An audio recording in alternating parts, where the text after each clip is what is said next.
replacing the top oven heating element feels unnecessary until you realize your cookies are turning out pale up top and burnt on the bottom.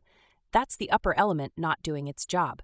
And yes, it's fixable without hiring a repair guy. Most people think messing with ovens means gas leaks, electrical fires, potential death. But no, this is one of the safer home appliance repairs. Power off the oven, and you're basically dealing with a glorified toaster coil and a couple screws. First, make absolutely sure your oven is unplugged or the breaker is shut off. I'm serious.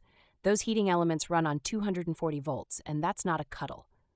Use a voltage tester if you have one. Just confirm it's dead. Once it's safe, pop open the oven and look at the top. You'll see a metal rod, maybe dusty, maybe corroded, maybe even split. 2 screws or bolts hold it to the back wall, right where the terminals connect to the power. Before unscrewing anything, take a quick photo of how it's wired up. You'll thank yourself later. Those wires don't care if you're forgetful. They just won't work if they're connected wrong. Also, pull out any racks to give yourself room. Use the right screwdriver, probably a 1/4-inch nut driver or a Phillips. Be careful not to strip the screws. Once they're out, gently wiggle the element forward until you can see the wire terminals poking through the back. Here's where it can feel sketchy. You'll need to disconnect those wires. A needle nose pliers helps. Grip the connectors and pull gently. Don't yank, and don't drop them into the oven's cavity. That's a scavenger hunt you don't want to play. Pro tip: if the wires feel too short or stiff, tape them to the back wall with painter's tape so they don't retreat into darkness. If that happens, you're either fishing with a coat hanger or removing the whole back panel, and no one wants that. Now take your new heating element, ideally the same model, look up your oven's serial number, and hook the wires back up exactly like before.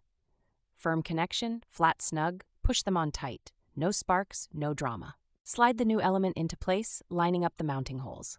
Screw it back in with minimal force, snug, not cranked. You want it secure, not stripped. If it droops, your lasagna is doomed to uneven browning. Once it's installed, plug the oven in or flip the breaker. Turn it on to broil just for a minute or two. You should see the element glow red across its full length. If not, fire up Google or check if you missed a connection. And that's it. No cape required. You've just saved yourself a service call, usually $150 or more, and if you live in Portland like me, that's basically your rent. Feels good, doesn't it? Fixing your own stuff and making your kitchen work again. If you ever doubted yourself, don't. Replacing that element is a gateway task. Next time your dryer goes cold or your range stops igniting, you'll have the guts to crack it open. Just start with the power off and maybe a flashlight.